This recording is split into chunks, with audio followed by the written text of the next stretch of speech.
بسم الله و صلات و سلام علی رسول الله. دوستان گرامی، دین مبین اسلام موافق طبیعت یگان نفر نیست، بلکه آن چیزی که در قرآن کریم الله تعالی ذکر کرده است و چنانه که رسول الله صلی الله علیه و سلم در احادیث صحیح خود بیان کرده اند همچنین است.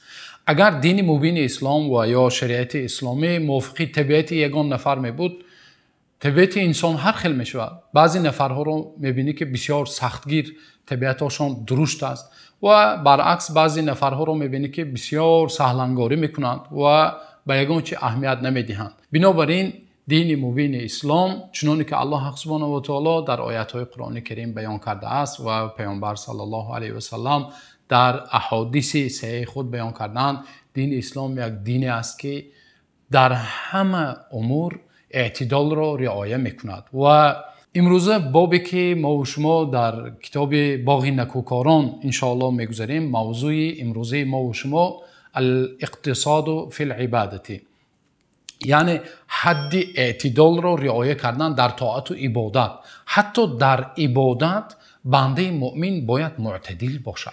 و دین مبین اسلام و شریعت اسلامی چنانکه که بعضی نفرها برای ما و شما وانمود میکنند یا تصویر میکنند سخت و سنگین و وزنی نیست. الله سبحانه و تعالی در سوره طه برای پیامبر صلی الله علیه و سلم ببینید چی میفرماید: اعوذ بالله من الشیطان الرجیم طه ما انزلنا علیک القرآن لتشقى.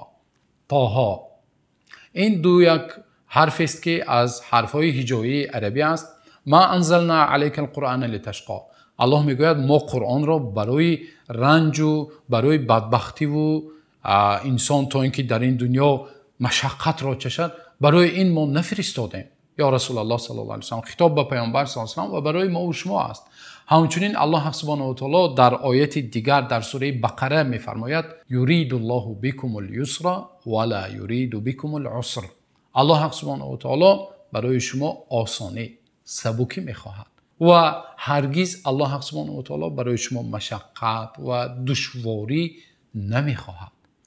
و ببینید حیات پیامبر صلی الله علیه و سلم یک نمونه عملی است. پیامبر صلی الله علیه و سلم چنانه که از مادر مؤمنان عایشه رضی الله عنها روایت شده است، حدیث صحیح متفق علیه است، در صحیح بخاری و صحیح مسلم روایت شده است. پیامبر صلی الله علیه و سلم روز به نزد عایشه مادرمان عایشه رضی الله عنها وارد میشوند، میدرویند که میبینند که در نزدشان یک زن نشسته است. پیامبر صلی الله علیه و سلم میپرسند که این زن کی است؟ عایشه میگویند هذه فلانه تذکر من صلاتها، این فلانه است، نامش را ذکر میکنند، معرفی میکنند، میگویند که نمازهای زیاد خواندنش را نقل کرده ایستاده است. پیامبر صلی الله علیه و سلم میگویند ما علیکم بما تطیقون فوالله لا یمل الله حتی تملوا.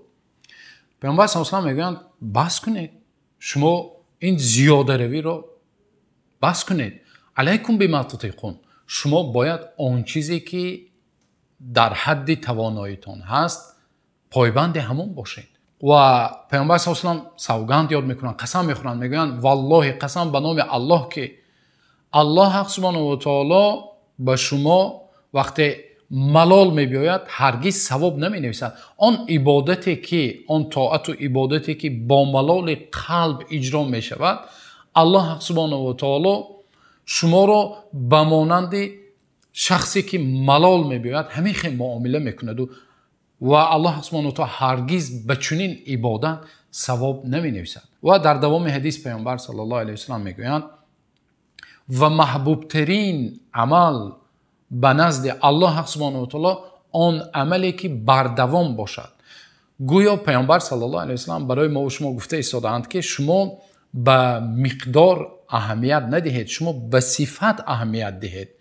بعضی نفرها به مقدار، یعنی چقدر رکعت زیاد خواندن، اهمیت جدی میدهند و از حد اعتدال میگذارند و به صفت اهمیت نمیدهند. وقتی نماز میخواند، وقتی عبادت میکند، هوش و یادش پریشان است، به هر طرف است. و همچنین در حدیث دیگر که از انس رضی الله عنه روایت شده است، انس رضی الله عنه میگویند 3 نفر به خانه رسول الله صلی الله علیه و سلم آمدند و پیامبر صلی الله علیه و سلم نبودند. از همسران پیامبر صلی الله علیه و سلم از عبادت رسول الله صلی الله علیه و سلم پرسان شدند. وقتی عبادت پیامبر صلی الله علیه و سلم را همسران پیامبر صلی الله علیه و سلم ذکر کردند که انهم تقالوها، آنها کم شماریدند و در خود گفتند که ما کجا و پیامبر صلی الله علیه و سلم کجا. یعنی پیامبر صلی الله علیه و سلم گناهان پیشینه و گناهان آینده تمام گناهانشان مغفرت شده است، اما ما باشیم بنده عاصی و ما باید بیشتر عبادت کنیم. و یکی از آنها گفت که من تمام شب نماز خوانده میبرایم، یگان شب خواب نمیروم و هر شب تا سحر من نماز میخوانم. و یکی دیگر گفت که من هر روز روزه میگیرم و یگان روز روزم را نمیخورم.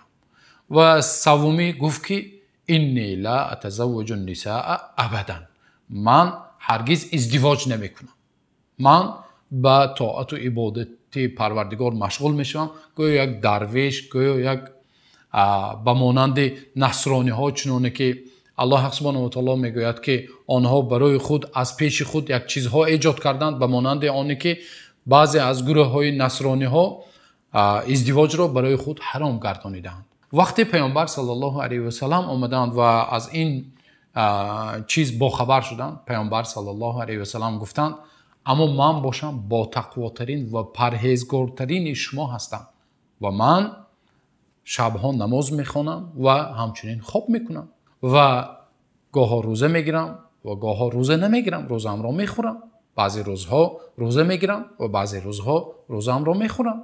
و من همچنین انی اتزوج النساء، و من ازدواج میکنم و این سنت من است و این دین اسلام است، دینی که شریعتی که الله حق سبحانه و تعالی میخواهد همین است. فمن رغب عن سنتی فلیس منی، گفتند و کسی از سنت من روی گردانید، سنت من را اجرا نکرد، فلیس منی، از جمله من نیست، از جمله مسلمان ها نیست. و این حدیث هم حدیثی متفق علیه است، امام بخاری و امام مسلم روایت کردند.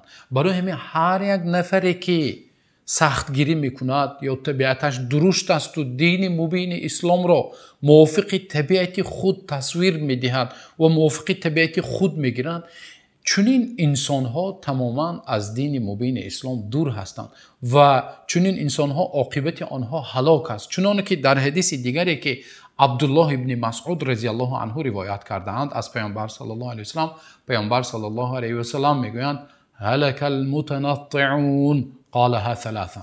در حدیث صحیح پیامبر صلی الله علیه و سلم چی گفتند؟ گفتند که هلاک شدند انسان‌های سختگیر، آنهایی که چقور روی میکنند، آنهایی که سختگیری میکنند.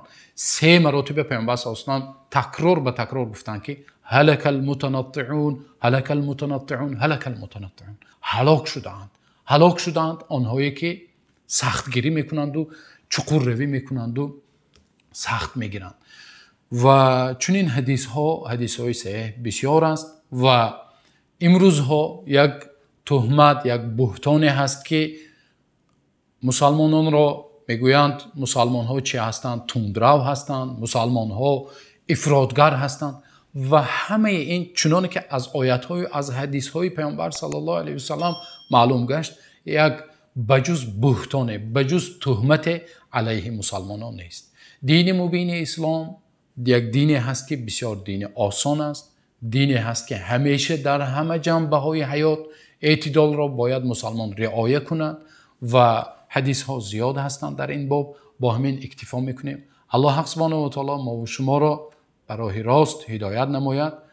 تا نوارهای آینده الله نگهبانتان.